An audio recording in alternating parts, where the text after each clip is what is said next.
It's way past time I dispense some indiscriminate justice! G'day guys, Duckville here. Welcome to game number 4 of the grand final from the MC Internet Cafe tournament, which took place in the middle of April, around about the 17th of April.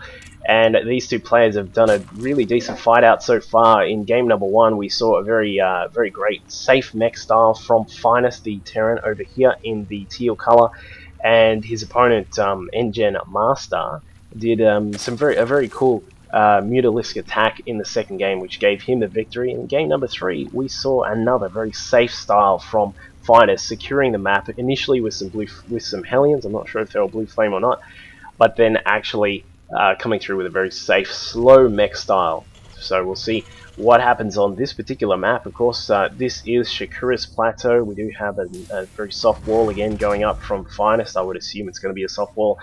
The key features of this map, of course, you've got a generally quite safe expansion. There is a medium-sized ramp that leads into the natural, so it's a little bit harder to secure if you're going to try and secure that and block it off, but you can, of course, do that with 3 racks. As this Overlord is sightseeing up here, we do see that this is obviously the version that is on ladder, where you actually have ramps leading up from the middle of the map into the top and the bottom expos, as we can see just down here, where they are actually blocked by rocks, and there are no rocks leading down a ramp from the main expansion, which used to be there. Which, if this was the old version of Shakura's, where we did have the ramp that led down into this backdoor path, this would actually be quite a lot of trouble for Master to hold this game, because it was generally very much a Terran favoured map, where Terrans would push through the back, you'd slowly push along with some siege tanks, and of course the turrets as well, and you put down some turrets over here, put some tanks down along here, and just absolutely crush through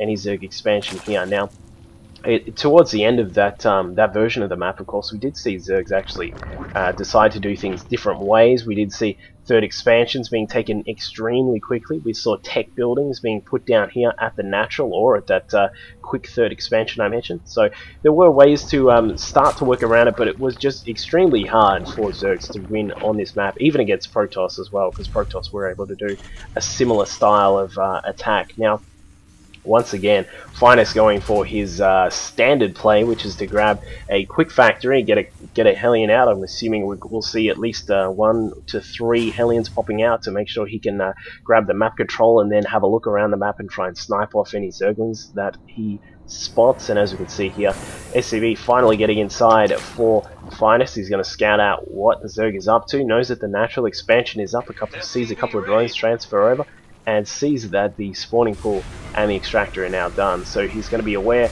this is a standard sort of opening, and we'll see what Master pulls out this time to secure the win on Shakura's. Now, there we go, we do have the Hellion on the way, and a quick command center, just like in game 1 on Typhon, where we saw Finest get a Hellion out, control the map just a little bit, and then get his expansion up and running. So very standard, as I said, very standard sort of stuff that we're seeing from Finest. Perhaps doing this exact same build every game is not totally standard, but either way, he's certainly giving it a red hot go. So SCV deciding to leave the base. He's not happy with the fact that he's trying to have Zerglings punching on with him. It looks as if the Hellion may actually come to his savior there, and we do see that one of the Lings is almost dead, being picked off there. The Hellion is going to be able to pick off this extra 1 Zergling as well, I would suspect.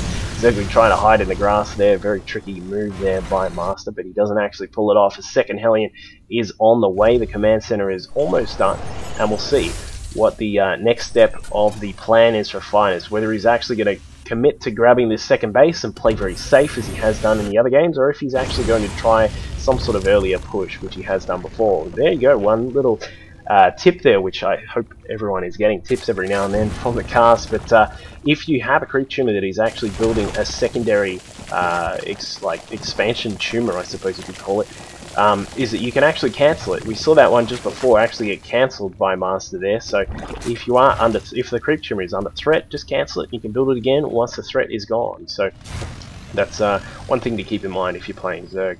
Now the Hellions are running around the map, just securing the Zelnaga watchtowers, just making sure that there are no Zerglings sitting at them, because if you let your opponents sit on those watchtowers too often, of course they will gain map vision. But more importantly, which is way more important, is that you'll get an achievement if you sit at the watchtower for 5 minutes, and I know everyone really cares about achievements. So do keep that in mind. The Hellions are now scouting out what's going on. He's having a look for that quick third base I mentioned, but it's not going to be here just for the moment. Of course, we do not have any sign that it's coming along from Master at the moment. He's just sort of beefing up his economy for the moment. He does not really have any attacking units. This is quite interesting. The only units he actually has are drones, queens, and overlords. So he's resting on the fact that Finest has taken his command center here at the natural, and he's going to try and just sit there on those one bases for the moment and just powering up really heavily on his economy. So we'll see what Master is up to. A couple of creep chimmers are now active on the map. 2 spine crawlers are now done. The Hellions are going to run by, though. They do not care about that at all. Drones forming another conga line, running up the ramp. Not the best way to run away from the Hellions, but they do snipe a lot of those drones, and a whole heap of drones have been lost now. And the Hellions are just about dead, and I think that will be enough of that attack for the moment. But we do see that nothing really is happening too much in Finest space for the moment. He does have tech labs being pumped out. He does have his armory, his standard armory, and engineering bay on the way. We'll probably see some upgrades pop out from him very quickly, and he's just done a really great job there of evening up the score. As we have a quick look on the actual harvester tab there, we've got that the harvesters were sitting at, I think that was more around sort of the 50 to 20 something marker. Now he's sort of even it up just a little bit more. But we do have Mutalisks coming in again. Once again, Finest having a little bit of trouble with his timing on the turrets. This turret that did start getting built there was just a little bit late. And as we can see here, Mutalisks going to town on all of these SCVs. The SCVs running for their life, but they're not going to make it. And now Finest is going to have a hard time getting this turret up. The SCVs are attempting to try and get it built. Finally, no, it does not get built. There is still a little bit of time left over. There is literally that turret should actually be built, but it has not been done properly there. It's sitting there on 44 health, so it probably will burn down. I'm not actually sure if they burn down while in construction. No, they don't. Gets built, and now will start burning down, but it's going to be actually repaired. So, great attack there by Master to get inside and actually stop the economy, and he's actually sort of reverted the scale of the economy for the moment. We've now got 43 harvesters for Master compared to the 26, 27 now of Finest. So, great little harass again from Master. He's doing a great job with his mutas in both the games that he's done really well in so far. Thor is denying any more muta pressure, but I think the damage has really been done there with that attack. Sitting now at 53 to 28 harvesters, Master's decided now is a good time for him to take 2 more extra expansions. He's got that one over at the 8 o'clock, 9 o'clock position, and he's now going for this one down here at the 7 o'clock. So if he gets these 2 up and running, he'll be in a fantastic position.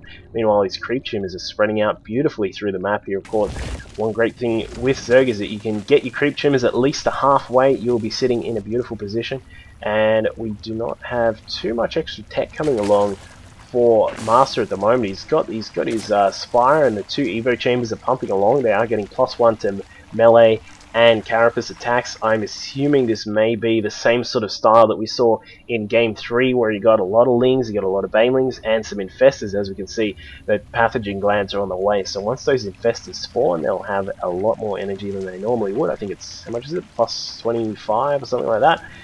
+25 extra energy. It's better than a kick in the teeth. Yeah, there it is, 25. So he's going to have that up and running. Muta's in the middle of the map, denying any presence of the Hellions for the moment. The Hellions will have to run back to base. This is the problem that Finest has at the moment, is after that massive degradation of his SCVs, he's actually going to have to rebuild before he can actually push out again. Not to mention, he's going to have to be very careful about when he pushes out, because if he pushes out while the mutas are in a decent amount and actually roaming around the map, he may have trouble securing his base. He does have 2 turrets sitting here at the natural expansion. He's only got the 1 here at the main for the moment though, but he will need to secure up a little bit more before he actually thinks about pushing out. Now he's decided this is a good spot for a sensor tower. I suppose it is a decent spot. He'll be able to see a large area of the map just in front of where his main base is, and there we go again. The Infestors are starting to pop out for Master. He's going to get them along the map and probably try and get some harass down. The sensor tower is now up, so the sensor net will capture them once they get inside. And as we can see, he is aware of that, of course, because once you actually see a sensor tower is up, you can actually see all of the vision that it can actually see. So the sensor tower did not give Finest any clue that he is about to be under attack from some infestors. Where do they go? There they are. He's got these infestors ready to roll. Let's hope he actually uses them a little bit more effectively than the past couple of games where he's had a little bit of trouble actually putting them to good use. But the Muta's deciding that coming in to attack that sensor tower was a good idea. I'm not sure if Finest actually knows that these tanks, the infestors, are on the way.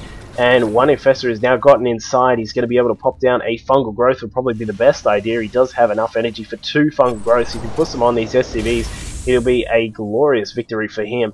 But the problem he now has is that he's got to contend with this force that'll be out on the middle of the map at the moment. The turret going down in just sort of the incorrect position there. But the fungal does come out, takes out a lot of those SCVs. And they know they will actually sit there on low health. Please put down another fungal growth on top of that, but he's not going to. The SCV's evacuating to the front of the base. They're probably going to head down to this third base now if he can. The infested Terrans, meanwhile, going to town on this turret. They are going to take down that essential turret. Of course, it's not really that essential, but he's doing a good job harassing anyway. And we'll see, did the infestors get inside? They attempted to get inside. It looks like they, well, they did get one inside. There is one infestor sitting inside, so he's going to be able to camp out there and do what he can. And that damage, despite the fact that he put so many of these SCVs on red health, was actually quite minimal. Only lost a few of the SCVs, lost a couple of minor forces as well. But as I said in the last game, we've seen Master actually use this sort of harass to get his bases all up and running, and as we can see from the economy stakes, check that out, 96 drones to 43 SCVs, so he's now in a fantastic position. We'll see the fungal come off again, and it does indeed go down. These SCVs are going to be in big trouble. A second fungal growth, bam, and all these SCVs are down.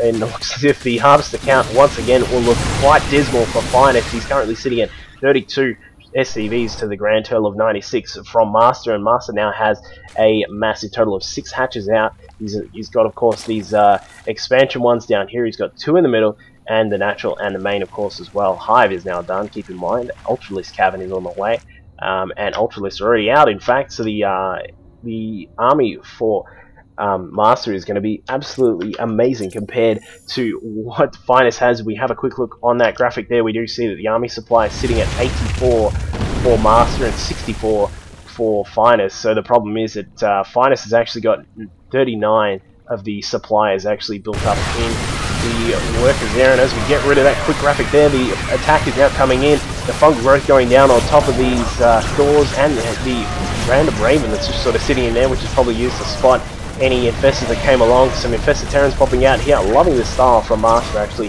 using the infested Terrans a lot. But the Ultralists are going to have something to say about those SCVs with that expansion there. They will now try and come for the military forces that are built up around here. The tanks being micro just a little bit to try and keep in touch with those Ultras, but more Ultras are popping out. Another fungal growth may pop out here from this infestor, and he does come across through this expansion here, scouting out what's going on. The Ultralists, meanwhile, just rampaging through this base. There is really not too much the Finest can do. We're setting up a 200 supply for Master, and he's now got lots of lings coming through here. Of course, the infestors as well. As we can see, a GG there from Finest. So succumbing to that really heavy pressure on the economy there, losing a lot of his SCVs right at the start. Just again, sort of just the little bit of a late timing from the missile turrets. This time they weren't in a random sort of spot like they were in game number 2. But at least he actually he sort of had a little bit of trouble getting them up in time and lost a lot of SCVs. So brilliant harass there by Master to take this game out. We are now sitting at 2 games all, so Master did a great job of holding this game off from Finest and actually bringing it into the 5th and final game of this best of 5 grand final. So we'll jump into that game very soon. Cheers.